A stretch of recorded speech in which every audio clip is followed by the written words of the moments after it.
Why are the ultra-rich now suddenly deserting London, which drops out of the top 5 wealthiest countries list?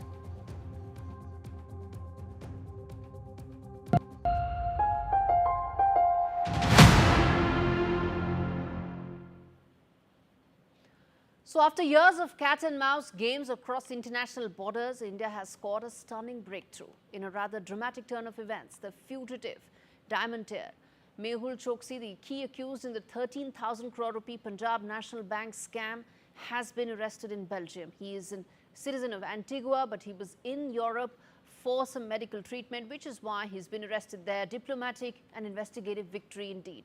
Despite a crippling setback when Interpol deleted his red notice in 2023, but India didn't give up.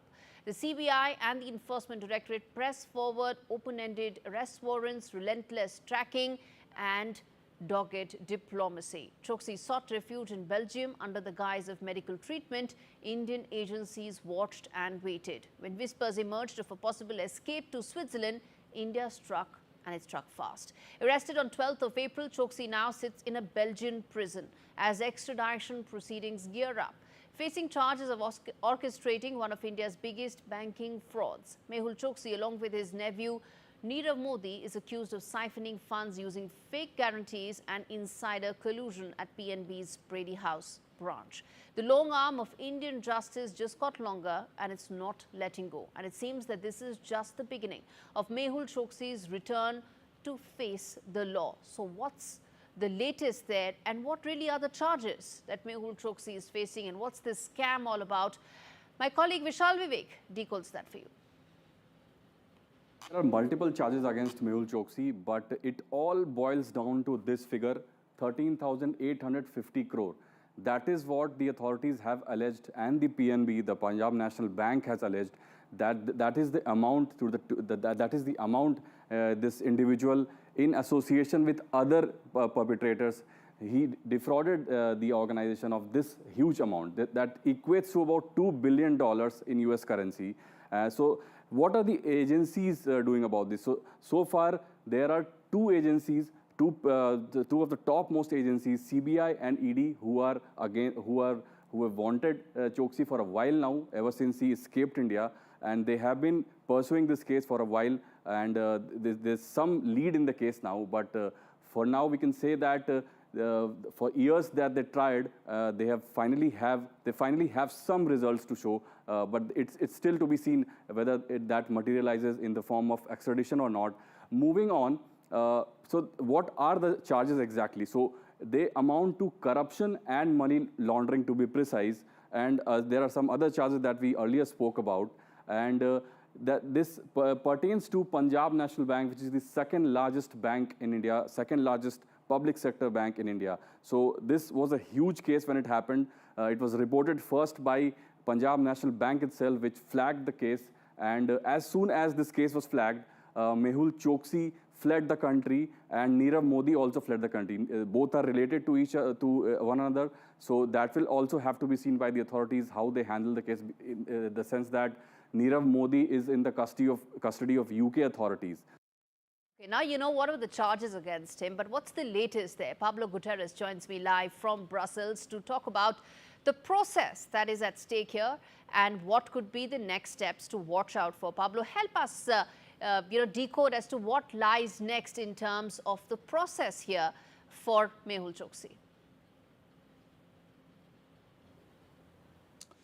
Well, we know right now Mr. Choksi is sitting in an Antwerp jail. This since Saturday when he was detained by Belgian authorities. He had led the Indian government and Indian authorities on a wild cat and mouse game across the world, from the Caribbean all the way to the heart of Europe. And for this notorious diamond trader, he was hiding in plain sight in the diamond capital of the world, Antwerp. We know that Indian authorities had alerted Belgian authorities about his whereabouts, and he had filed, according to reports, a number of documents to obtain his residency here in Belgium that appeared to be fraudulent. He had also not disclosed his Indian nationality and his Antigua nationality. He became an Antigua citizen in 2017. This is before the PNB case, and had traveled there right after that. But on this wild chase across the continent, he hid for a while in the United States, then Antigua, then ended up in Dominican Republic. He tried to enter that country illegally. He was arrested and deported. But let's remember that Mr. Choksi has substantial financial resources. And right now, his attorneys are looking to appeal this extradition case and try to fight for him maybe to remain here in Brussels. The extradition pact between Belgium and India was signed. So right now, one of the defense against this extradition that they are likely to employ is that fact that he suffers from cancer and he was here seeking medical treatment. All right, let's leave it there, Pablo. Thanks much for breaking that down for us in terms of the next steps that lie ahead for Mehul Choksi and the legal proceedings. Viewers, as always, the big questions that we are now putting forth on this story. First up, in terms of what happens next, let's put out those big questions. How did India really outmaneuver the loopholes to catch Mehul Choksi? Remember, these are still early steps, but what really happened and what could be the next steps? Next up, in terms of big questions, what does Choksi's arrest signal for the other fugitives? Remember, he is a co-accused. There is also Nirav Modi. Then there is also Vijay Mallya. And there are several other economic fugitives that are wanted in India that agencies are chasing. What's the message there? Next up, the next question that we are putting forth is, was deletion of Interpol's red notice in 2023 a conspiracy?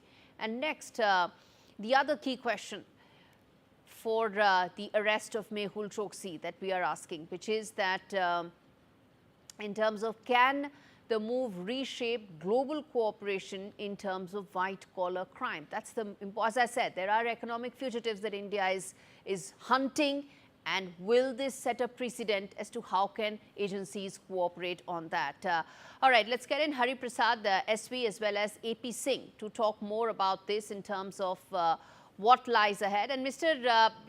AP Singh, let me start with you, sir. As I said, some of the questions that I've put forth are very important to really understand the next steps and the larger picture. But first and foremost, I want to ask you, the legal road to Mehul Choksi's extradition is still long, still some time away.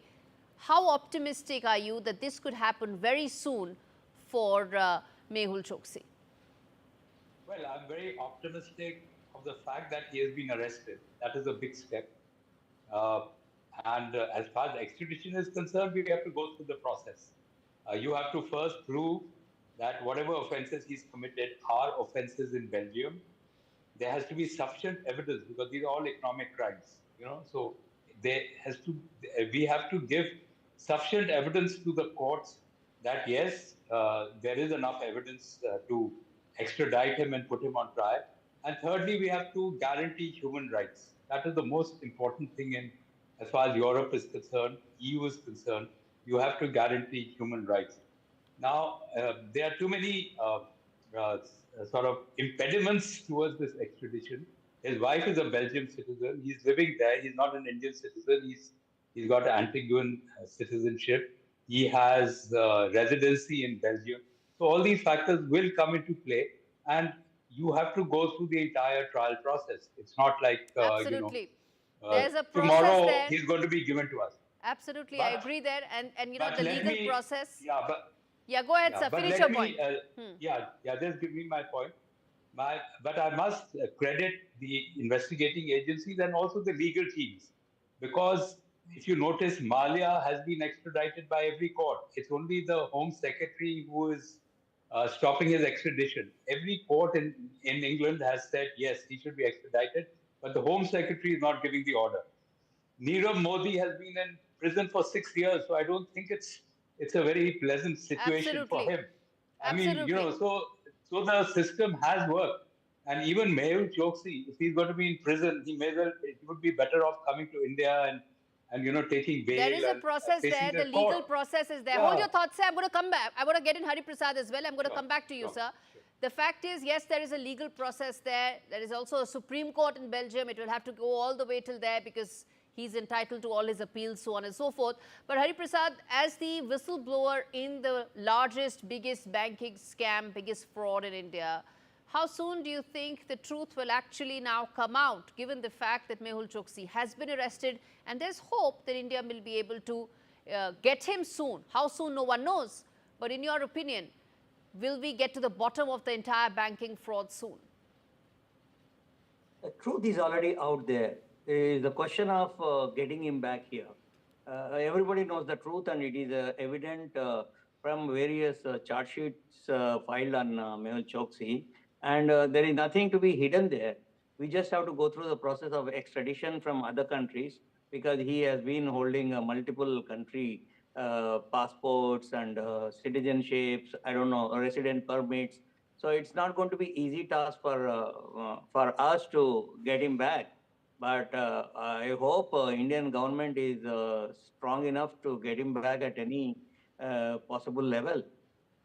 Indeed. And Mr. Singh, the message this sends to other economic offenders, whether it is, you mentioned Vijay Mallya, Nirav Modi, there's a strong message there that India is sending to all the economic offenders out there, that it may take some time, but we will get everyone. No, I'm very happy that he is under arrest. Nirav Modi for 6 years. I mean, he's got all the money in the world. He's sitting in jail. So I think that shows that our investigating agencies and our legal teams have done their job. If he's extradited, that's even better. But at least he's being punished. He's done 6 years in jail and continuing. So I think Mehul Choksi is not in a very happy situation. In fact, I would say he should voluntarily come back to India. He'd be in a much better position than just hanging around there in jail. Yes. And Hari Prasad, you want to come in there in terms of, the other side to it is that these are economic offences which are much harder to prove because you need an entire trail, paperwork, so on and so forth.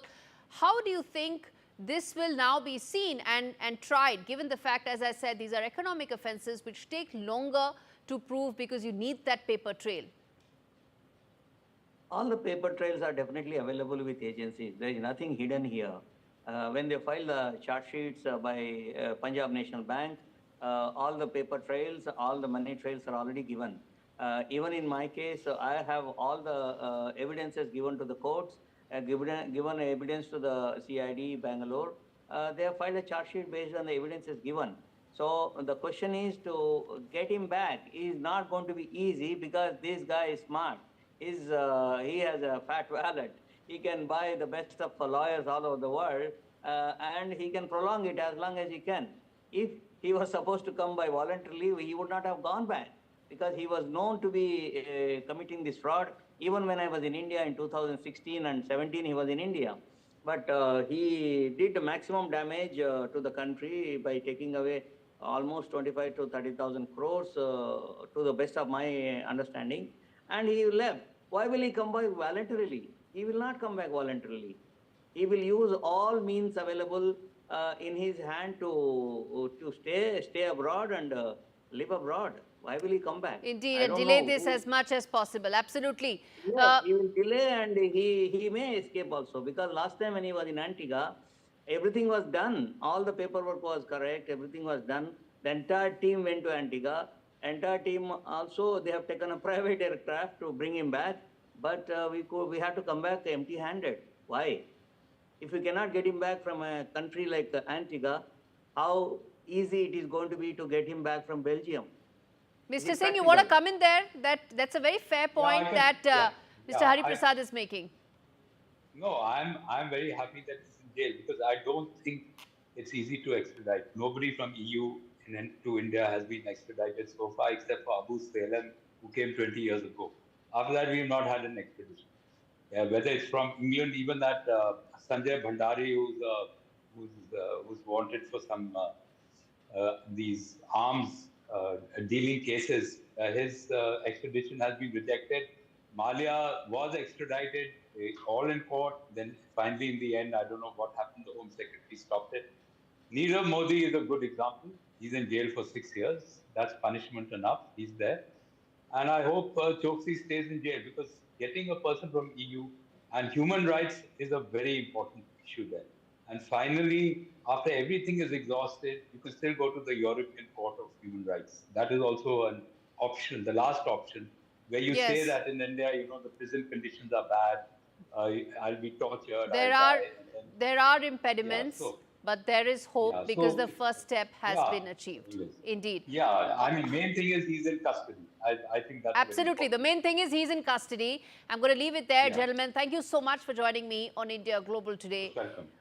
Well, Thank you. viewers, bottom line really is that Mehul Choksi's arrest in Belgium isn't just a win. It's also a warning shot.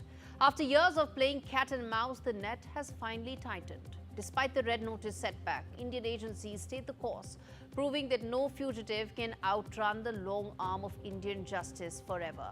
And in fact, this is more than just a breakthrough. It's the beginning of the end for Indian perpetrators hiding behind foreign borders. The message is clear: you can run, but you can't find. You cannot hide forever. And that's a message for Vijay Mallya and Nirav Modi. And on that note, viewers, we're slipping into a very short break. We're coming with lots more on the other side. Stay with us.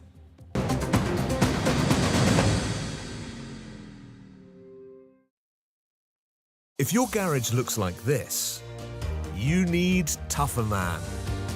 A leading supplier of shelving for your home or business. Assembly is quick, easy and boltless. Buy one bay from just $59.99, or you can get 3 bays from only $119.99, saving you nearly £60. Plus you get a 5-year Storelex steel guarantee.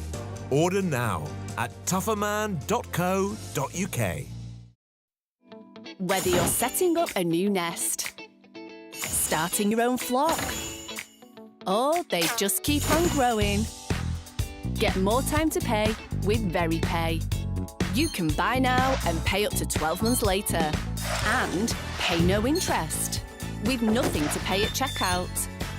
And you can easily keep track of payments in the Very app. More time to pay with VeryPay.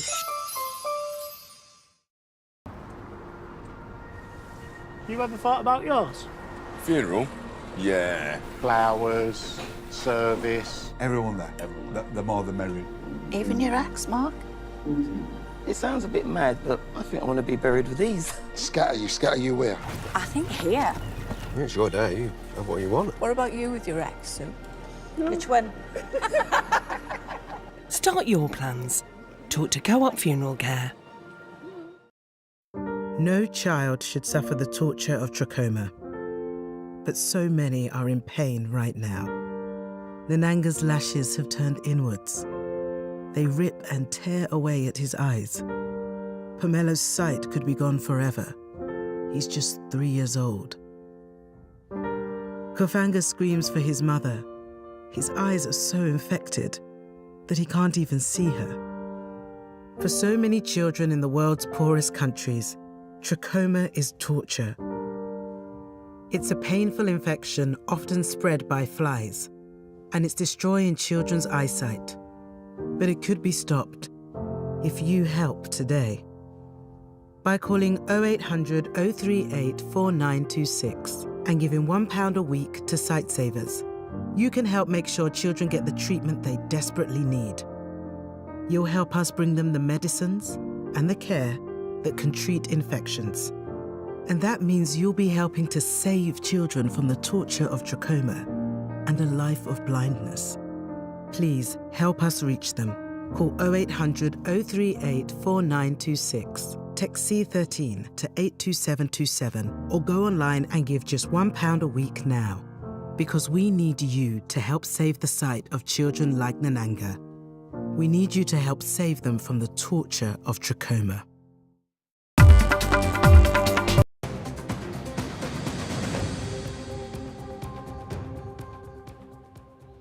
Now, in a move that could shake the global balance of power, will 3 of the world's most controversial leaders unite in Moscow's Red Square On the 9th of May, as Russia marks the 80th anniversary of the World War II triumph, that will be awaited. But this year, the spectacle may come with a twist. A first ever public appearance by Vladimir Putin, Xi Jinping and North Korean dictator Kim Jong-un together. It could be a chilling symbol of solidarity, defying US pressure, deepening military alliances, all of it coming together. Kim, who's emboldened by arms deals and rumored troop deployments to Ukraine, could step onto the world stage beside China's powerful president and Russia's wartime leader. Yet shadows loom. China is cautious. North Korea's loyalty tilts towards Moscow. And behind the scenes, well, there's tension, diplomacy and a race for influence. Will Kim arrive? Will Xi stand beside him? Or will diplomacy collapse under the weight of symbolism? 9th of May could mark more than a victory anniversary. It could herald a possible new world order. Let's get in Brahma Chilani to talk more on this. Mr. Chilani, thanks so much for speaking to me on India Global. Let me start by asking you, what do you think? These optics, these messaging could be extremely significant if they do materialize. First, it's important to remember that North Korea used to be China's closest ally. But today, at best, we can describe North Korea as China's estranged ally. North Korea, in fact, has pivoted to Russia. And this pivot to Russia has caused a lot of bitterness in Beijing. Moreover, Kim Jong-un has made no secret of his dislike of Xi Jinping. In fact, the dislike is mutual. So for Xi Jinping, Kim Jong-un, and Putin to be, to be on the same platform at the Victory Day on May 9 would be very unusual for two additional reasons. One, that Kim Jong-un has never attended a multilateral summit. And two, that Kim is scheduled to be in Moscow later this year, not in May, but beyond May. So for him to prepone his visit to Moscow would also be unusual. In fact, Prime Minister Modi has been invited to the Victory Day celebrations in Moscow. In fact, a dozen leaders are going to be attending the Victory Day celebrations in Moscow. So there is, I think, in my view, there's a greater likelihood of Xi Jinping, Narendra Modi, and Vladimir Putin being together at the Victory Day celebrations than Kim Jong-un also joining. With that, Mr. Chilani, then what do you think is the larger point that Vladimir Putin is making, especially to Donald Trump, coming at a time when those discussions have been on again, off again between the two leaders? Putin is trying to increase his negotiating leverage. Moscow's increasingly close ties with North Korea are also a source of leverage for Moscow vis-a-vis Washington.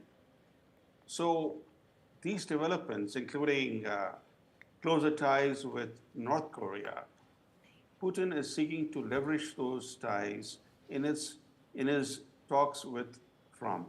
In fact, Trump today wants an end to the Ukraine war, largely because US goals in Ukraine war have failed. They have failed, and moreover, China has risen clearly as a major threat to the US. So Trump wants to end that war in Ukraine so that the US can pivot to the Indo-Pacific and concentrate on containing China. So today, while Russia is on the march militarily, the momentum is with Russia, and it's reluctant to agree to a temporary ceasefire in particular. On the other hand, Trump is very eager that ceasefire be accepted by Moscow. So the goals today are quite different from what they were, let's say, 2 years ago. Absolutely. And, which brings me to ask you, sir, quickly, which is that do you think after May 9th, after the Victory Day optics and messaging, it would probably be even harder to find some sort of a middle ground, to find a possible ceasefire in the Russia-Ukraine war? I think between now and a truce, Russia is trying to grab more territory in Ukraine. It wants a truce, no doubt about it, because this war cannot go on endlessly. It's also weakening Russia.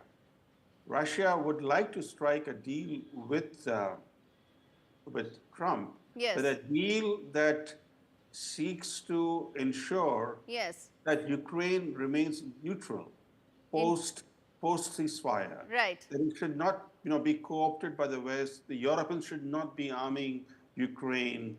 Okay. So yeah, as long as he gets his terms, he is ready for a ceasefire, because a ceasefire will allow Russia to revitalize its economic and military security. All right, sir. We'll leave it there. Thank you so much for joining me on India Global today. And I'm going to slip into a very short break, come back with lots more stories on the other side. Stay with me.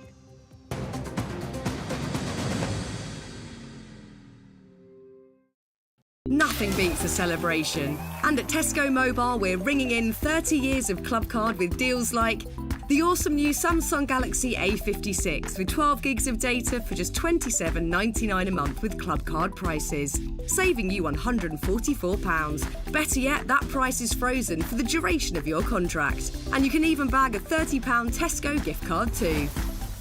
It pays to be connected. Search Tesco Mobile. Every little helps.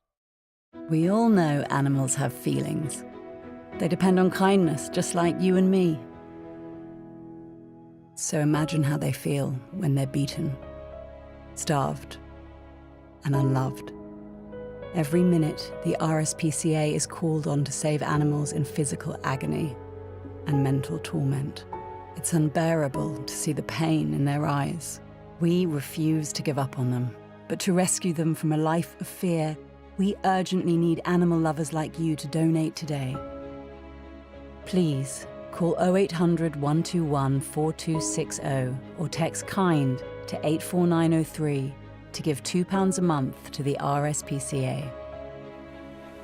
Your gift will help fund more life-saving rescues, more emergency treatment, and more gentle rehabilitation. Every month, you'll be helping to keep animals free from pain and sadness, so they can find the comfort and joy they deserve. Right now, across the country, thousands are suffering deliberate harm. But together, we can show animals what kindness feels like. Together, we can rescue them.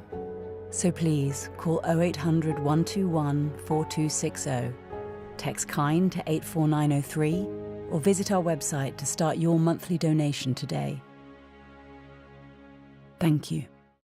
In today's interconnected world, India's voice is more crucial than ever. When India speaks, the world listens. At NDTV World, we are that voice, bringing you intelligent and insightful news from India and beyond. From geopolitics and diplomacy to economic shifts, migrations, tech disruptions, and the stories of our diaspora. We cover the news that shapes our global future. NDTV World, your new home for global news, is here.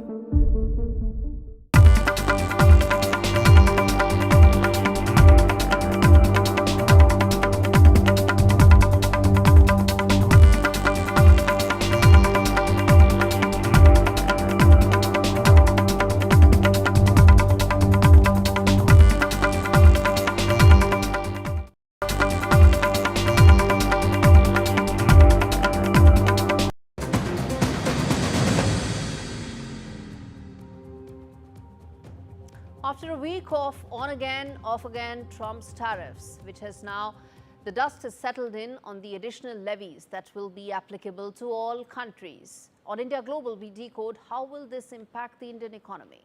With exemptions for smartphones and electronics in play, the key question I ask is, will this now provide the much needed impetus and boost to India's manufacturing aspirations? For long, India has been wanting that 25% of its GDP should come from manufacturing, which has been stuck at about 15–16% Will Donald Trump's tariffs provide us that impetus? I'm going to ask those big questions as always on India Global. First up, will India be the big gainer of the tariffs that have been imposed on China? Remember, there's been a relaxation on everybody. The 90-day pause is applicable for all countries barring China. Next up, the next key question. What reforms are really needed for India to make the most of this opportunity where there are huge tariffs on China and not so much on India? Next up, the next key question, which is that which sectors will actually stand to gain the most when it comes to India? Will it be electronics, will it be textiles, or will it be any other where the push could be very significant? Next up, what are the thorny issues that remain as far as US-India trade are concerned? The expectation is that these tariffs would lead the way towards a bilateral trade treaty. But to sign a bilateral trade treaty, you need to tide over the thorny issues. What are those? I'm going to put that question to Andrew Latham, who's joining me live to talk more on this. Andrew, you know, we've almost now digested those tariffs because there's now also a 90-day pause on all countries barring China, which is why I'm asking that how much do you think this would have a positive impact on India because of now the substantial cost differential between Chinese goods and Indian goods? Well, there are a couple of ways of thinking about Trump's tariffs in a couple of different ways that he's framed them. One of them is as a negotiating lever so that he can bring countries to the table and negotiate freer trade, which would, of course, be good for countries like India that have a lot to export in terms of services and goods and manufactured goods. Securing access to the American market would be very, very good for India. But Trump also wants some reciprocity there as well. He wants to make sure that American goods and services have access to India, and he wants to overcome not just the tariff barriers, but the non-tariff barriers as well. As you know, India's economy, even though we're past the 1990s and there's been a liberalization of the Indian economy, the Indian state still plays a huge role, especially in terms of protecting agriculture, Indian farmers, for example. And so there's a lot to be negotiated there. But if I'm being charitable to the Trump administration, it is threatening to use tariffs to bring other countries to the table in order to reduce everybody's tariffs. It's only one way of thinking about it. Right. Everybody's tariffs will get probably renegotiated. Some of them are already happening. Last count is 130 countries are now talking to the Trump administration. Be that as it may, on India Global, I'm first talking about India, which is that how do we stand to benefit? Because, you know, for long we've talked about headwinds, but at this stage, what I'm reading are possible tailwinds that will help us maybe in textiles, maybe in electronics. Let's pull up that graphic for electronics and smartphones as to just how much the tailwinds have right now and exist right now, specifically for the smartphone and electronics segment.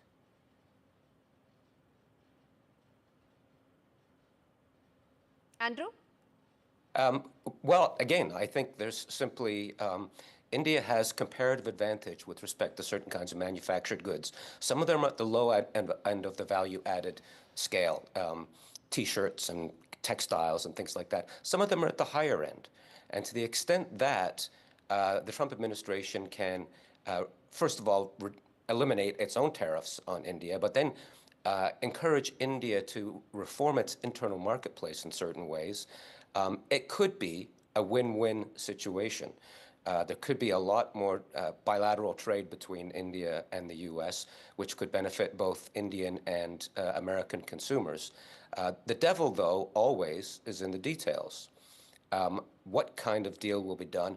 And in terms of India, what kind of internal political impediments are there to liberalizing the internal marketplace in India? Because, as you know, there are a lot of political constituencies in every country, but we're talking about India today, that would rather keep foreign goods out and foreign services out.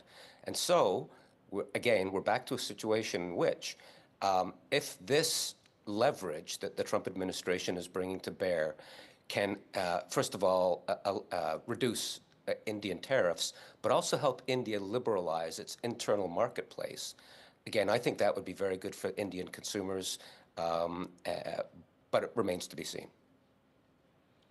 All right, very quickly, we're playing some of those graphics for smartphones and electronics in general. But the other thing I want to ask you is about the low end in the value chain, which is textiles. Where do you see that having an impact? Well, it depends on what the deal is. India competes with some Southeast Asian countries with respect to textiles and things like that, also with China. So it depends on the details of whatever deal can be struck. But potentially, nobody in the U.S. makes these kinds of goods. I mean, that's just not where the American economy is, and it's not where it's ever going to be. The only real question, live question, is where is the United States going to access these goods? Where's it going to import them from? Is it going to be Cambodia or Vietnam or China or Taiwan or India? And I think there's a very good case to be made that it will be India.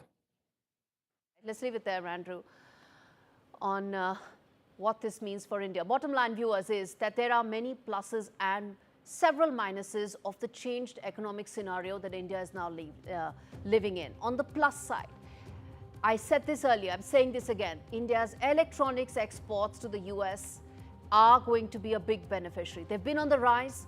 China's have been on the decline in the last 5 years to the US. And given that the PLI scheme has been most successful in the electronic space, this is where one is going to see the maximum impact of India's manufacturing capability really getting a boost.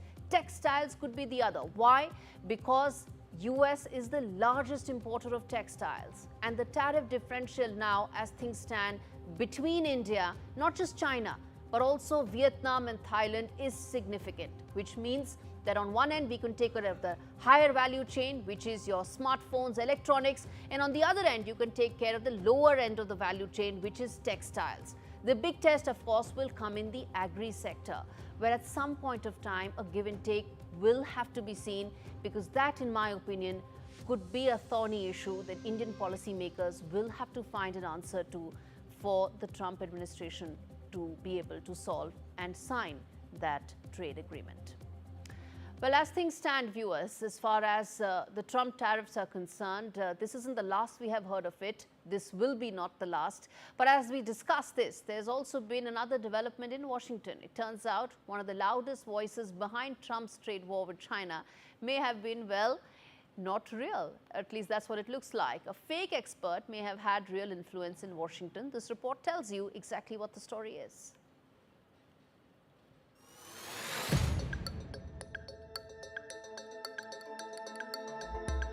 When it comes to trade, Peter Navarro has been one of Trump's top officials, throwing down the gauntlet on China and pushing tariffs that shook the global market. But behind Navarro was a ghost with no pulse. Meet Ron Vara, a so-called expert who reportedly never existed. That's because Ron Vara is allegedly Peter Navarro himself. An anagram of his own name, Navarro used Vara in books, memos, even government policy discussions, quoting him like gospel. It so appears this was all a game of smoke and mirrors. MSNBC's Rachel Maddow blew the whistle, revealing the phony figure as Navarro's alter ego. And Navarro? Well, he called it a whimsical device. Enter Elon Musk, who snapped Navarro, calling him dumber than a sack of bricks. Even Musk's brother jumped into the ring, demanding Navarro to be fired. His jab? If he lied about Ron Vara, what else is he hiding? In politics, it's said, you shouldn't take everything at face value. But when the face is fake and the facts are fiction, who's really pulling the strings? Arjun Samar Mahendran for NDTV World. All right, let's now get an interesting voice on the show to talk more about, well, an area that we do not talk much about, which is the women businesses in and women businesswomen in the UAE. Hoda Galal Yasa, who is the head of the UAE Business Forum, joins me to talk more about what are the challenges that lie ahead for women, especially in the 21st century, where it is said that opportunities are enough, but are women making the most of it? Yes, it's belonging to women, because we saw these days and we see every day that women became much more empowered and supported by the community. The way of thinking about women became totally different. The women now, they are big investors, they are industrial women, they are working in many fields which was before just for men. But nowadays it changed completely, and women take their position which they needed, and they deserve it. Now we see big investors in, by example, in big factories in petrochemicals, in culture, in agriculture, agriculture, tourism, big project with billions. And this became women now develop their skills, develop themselves in many fields. It wasn't like before. Before, women was just working in small and very small enterprise. Then they develop their skills and they start to really develop also their income and their family business especially. As the president of the Arab Women Investors Union, I must ask you this in terms of possibilities of greater cooperation between Arab and India, especially from women point of view. I think it will develop a lot. I am just back from Bombay since 1 month ago, approximately. It was really amazing. It was a big event concerning BRICS Alliance, where now I'm representing Egypt in the BRICS Alliance. It was in Mumbai, and we met with a lot of big businesswomen and small and medium enterpriser women. They are very active and really they deserve where they are as positioning now. And they need also much more only international relationship. And through the Arab Women Investors Union, I think we will make a big collaboration with them. And a lot of these businesswomen from India, where they signed to come on the 19th of October to Egypt for attending the conference, the 28th conference for Arab, African, and international cooperation in investment. It will be in Egypt, in Cairo, and they will be part, and they will be one of the main keynote speakers in front of all the world, because we have first ladies are attending this conference every year. This year will be the 28th edition. We have before we receive First Lady of Congo, First Lady of South Africa, Central Africa, Nigeria, Uganda, First Lady of Serbia from Europe, 3 years contensively, a lot of big businesswomen and also businessmen and big responsible from all over concerning investment. All right, let's leave it there. Thanks much for speaking to me on an area I hope I'm able to touch upon more going forward. On that note, viewers, a quick break. We will come back with more on the other side. Stay with me.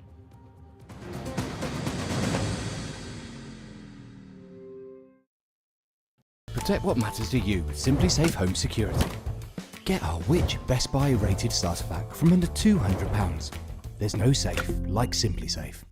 It feels good knowing that your future's in hand. Airflow can offer you a loan from £1,000 to £15,000. Get your conditional decision in minutes. Get £8 off at selected restaurants on Just Eat. Use code APRIL8 now. Did somebody say Just Eat? With retirement round the corner, I want to spend more time with my family and less time worrying about the numbers. Which reminds me. Welcome to British Seniors, the UK's #1 rated provider of over 50s life insurance. Hi, I'd like a quick quote. No problem. We're proud to offer our seniors lifetime guarantee. With 100% of claims having been paid, we guarantee your premiums will never go up and that you'll speak to one of our specialists in the UK. UK residents aged 50 to 80 are guaranteed to be accepted. Depending on your age, your loved ones can get a cash payout up to £10,000. And that money could help with funeral costs or even as a gift for the grandkids. I'll do it. Plus, when you sign up, you'll receive a £135 gift card and free 24/7 GP advice and health services. You got them all right. That's amazing. Be proud to protect your loved ones with British Seniors. To get a free quote today, call our UK team on 0800 977 5808 or visit britishseniors.co.uk. For me, it's about getting your base structure right and then looking at what you've got. I'm constantly just changing things. Looking at like different aspects of nature and how they fit together and, you know, having your personality come through your product. And it takes a lot of work to feel this effortless, but I always know when it's right.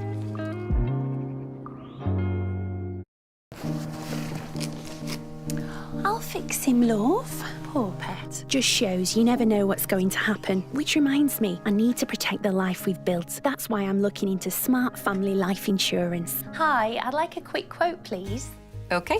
You can choose a benefit amount up to £750,000, depending on your age. If you're a UK resident aged 18 to 64, you can apply with just a few health and lifestyle questions. For £250,000 of cover, the price starts at just £14.77 a month. That's less than I thought. And it could help my husband with the mortgage. Just like families, not all life insurance is the same. That's why we offer the Smart Family Guarantee. That's good to know. You'll also receive a 100% advance in the event of terminal illness and 10% cash back on your first year's premiums. That's the Smart Cashback. Plus, you'll also get your choice of a £125 gift card. Protect the life you've built the smart way. To get a free quote today, call our specialist UK team on 0800 977 5753 or visit smartinsurance.co.uk.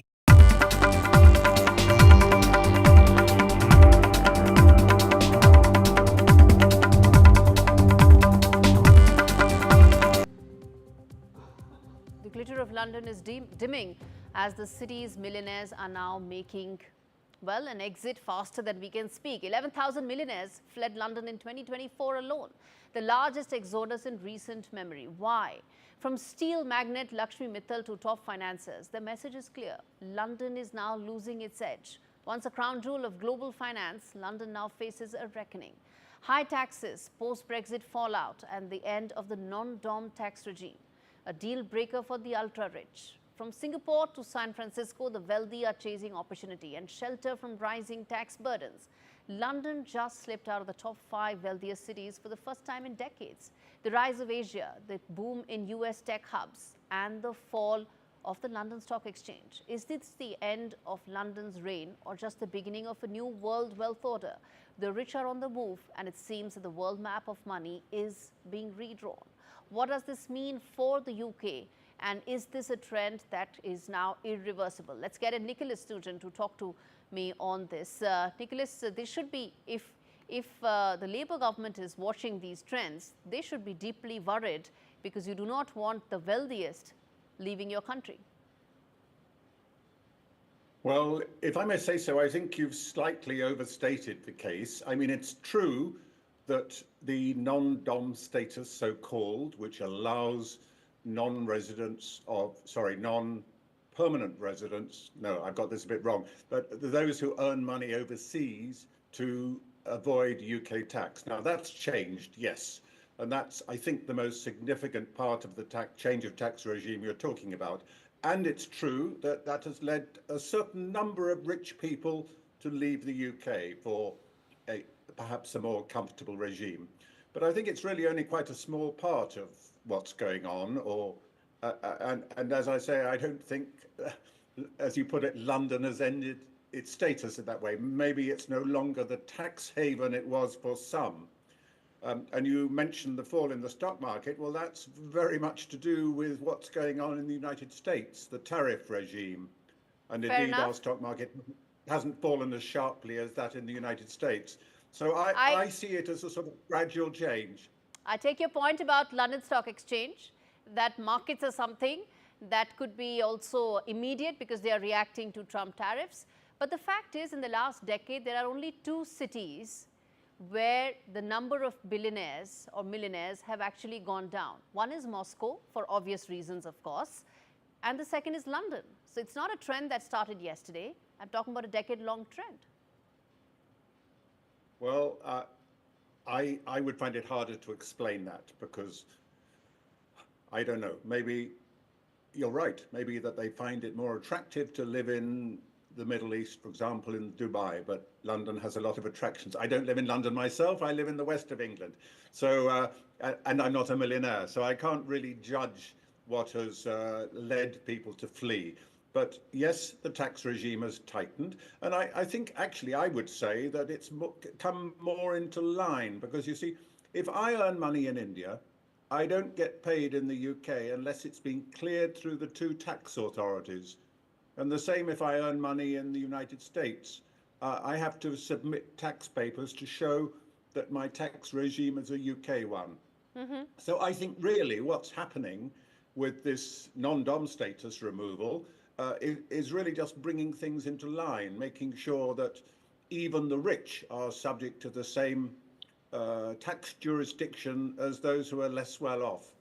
But you talk of a flight of millionaires, and I think you're thinking mainly of foreigners, non-Brits who have decided to live elsewhere. I think that's still quite a small proportion of the total. But I don't know, maybe you're right. Who's looking for a tax haven? I'm not. I choose to live in a country where I feel comfortable. You know, I would be having a separate conversation if a British journalist would be telling me on the show that he's a millionaire. I would have been having a separate conversation altogether. But Nicholas, the fact is the data shows that 18 centimillionaires, which is those who had 100 million and plus, and 2 billionaires are in this list. So to that extent, you do want the ultra-rich to leave because at the end of the day, it also impacts the government's, the exchequer's finances, doesn't it? Well, you've made a point, but let me ask you then. Firstly, what should I do about it? Clearly, I have no such power, so I can't do anything about it. But if you're challenging the Labour government, what they should do about it, again, I don't begin to know what the answer to that is. The government are trying to enforce a reasonably orderly tax regime, and I think a lot of people would argue that the removal of the non-dom status was justified. As you probably know, the most well-known non-dom person last year was the Prime Minister's wife, Akshata Murthy. Yeah. And when it became known that she benefited from this thing, I think even the Conservative government at the moment was rather embarrassed. So I see it as bringing things into line. I don't see this sort of sudden upset with the strength of the economy that you're describing. And frankly, you're talking to me today, there's a much bigger story to do with tax, which is on at the moment, and I will mention that, which is the steel, whether Britain should be self-sufficient in steel production. And that affects India, it affects China. Indeed, Nicholas, and I'm going to end this because I'm running out of time by saying that I'm going to have that discussion sooner than later on India Global, but timed out, and I'm going to now, viewers, let you have a slice of a very interesting conversation I had with Chandrika Tandon, Grammy Award winner, someone who balances philanthropy with her music and who's also, of course, known in the world of finance. How does she balance all of it? Slice of this conversation, all of it on our YouTube. You've been nominated several times for the Grammys, but what it's been like the last 25 years, because, you know, music is also a fairly competitive field. It's, of course, the search to find your identity is there. You want to do that. You want to probably isolate yourself from the noise. But at the end of the day, the arts as a field is also a very competitive space, isn't it? I didn't go into music to become an artist. I'd never imagined I'd make an album.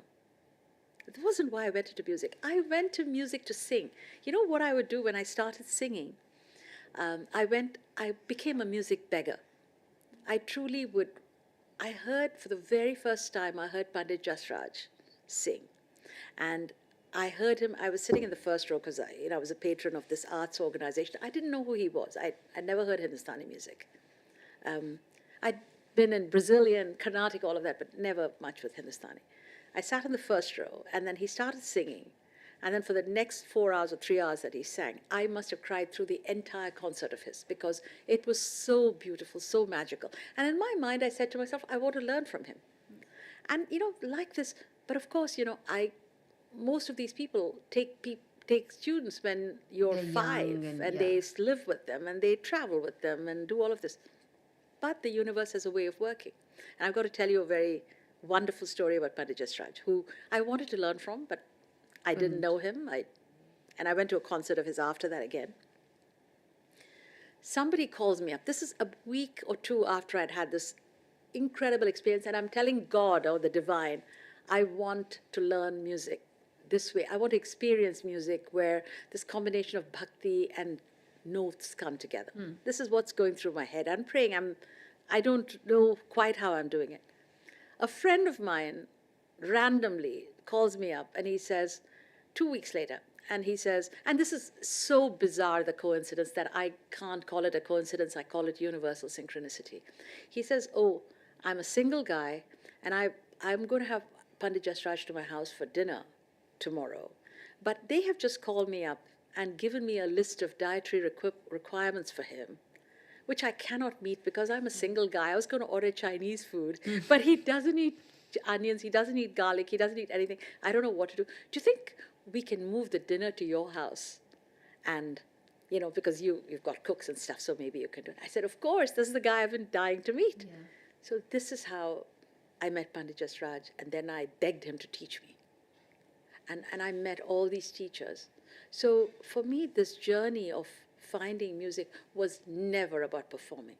And when Pandit Jasraj gave me his senior most disciple to teach me, Pandit Girish Vazalwar, who passed away, I would sing for 10 hours a day.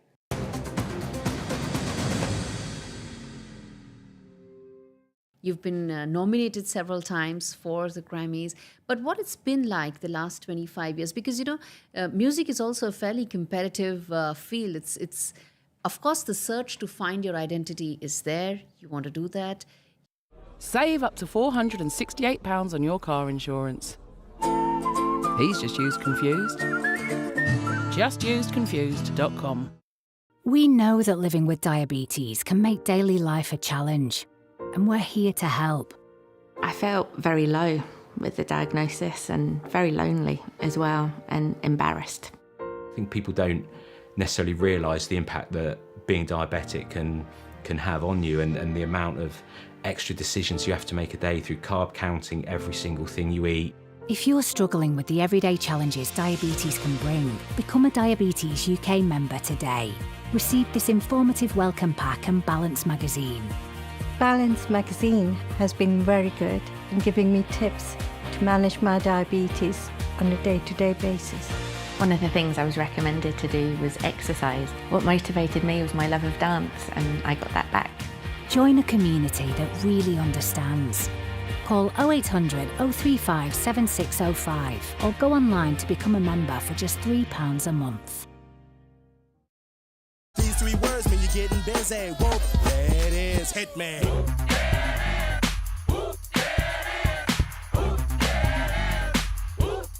Co-op now matches Audi on everyday essentials. Become a Co-op member and start saving. I wasn't expecting that. No child should suffer the torture of trachoma, but so many are in pain right now. Nananga's lashes have turned inwards. They rip and tear away at his eyes. Pomelo's sight could be gone forever. He's just 3 years old. Kofanga screams for his mother. His eyes are so infected that he can't even see her. For so many children in the world's poorest countries, trachoma is torture. It's a painful infection often spread by flies, and it's destroying children's eyesight. But it could be stopped if you help today. By calling 0800 021 3925 and giving £2 a month to Sightsavers, you can help make sure children get the treatment they desperately need. You'll help us bring them the medicines and the care that can treat infections. And that means you'll be helping to save children from the torture of trachoma and a life of blindness. Please help us reach them. Call 0800 021 3925, text C7 to 82727, or go online and give just £2 a month now. Because we need you to help save the sight of children like Nananga. We need you to help save them from the torture of trachoma.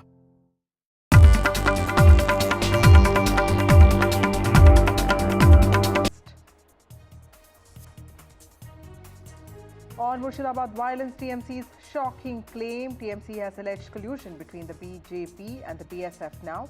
BJP has said that this is nothing but distraction strategy by the TMC. Prime Minister Modi's tribute to Jallianwala Bagh lawyer Sankaran Nair. Congress neglected a nationalist who chose truth over power. This is the Prime Minister's tribute to Sankaran Nair today. It's a political face-off now over the Constitution. On Ambedkar Jayanti, Prime Minister Modi's Constitution attack on the Congress party. The Prime Minister says opposition party made the Constitution a tool for gaining power. Mallikarjun Kharge, meanwhile, has said that BJP has no respect for B.R. Ambedkar.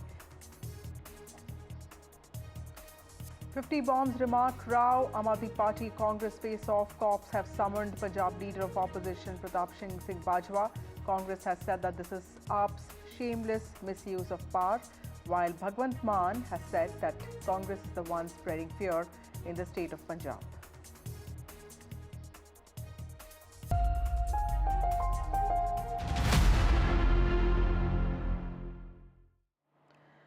Well, the Belgian police has arrested fugitive economic offender Mehul Choksi following an extradition request from the Indian probe agencies for his alleged involvement in the Punjab National Bank scam case. Now, his arrest has also put the spotlight on the question, will Mehul Choksi now be finally extradited to India? Extraditing the fugitive diamond merchant may also prove to be a tough task, but Indian agencies have said that they are at it. Experts, however, said that the extradition would not be an easy task, as the accused businessman, the economic offender, has a fleet of lawyers who allowed him to evade the law previously as well. Now, India has called Mehul Choksi's arrest in Belgium a big achievement. We have also accessed the first confirmation of Mehul Choksi's arrest from Belgium. Belgium Justice Department has confirmed to NDTV that Mehul Choksi was arrested on the 12th of April. Sources also told NDTV that India is exploring all legal options to bring Choksi back. My colleague Nikunj Garg has more details on this. We can now confirm to our viewers who have been watching since morning how NDTV has put out this story right from 7 a.m. this morning that Mehul Choksi, a fugitive economic offender wanted for $1 billion fraud in India, has now been arrested by the Belgian authorities at 3:30 p.m. today. The Belgian authorities have gotten back to NDTV and has written independently, and this is therefore first independent confirmation coming to any Indian news media outlet, wherein Belgian authorities are confirming two things independently to NDTV. Number one, Mehul Choksi, a wanted fugitive economic offender from India, accused of swindling billions of rupees from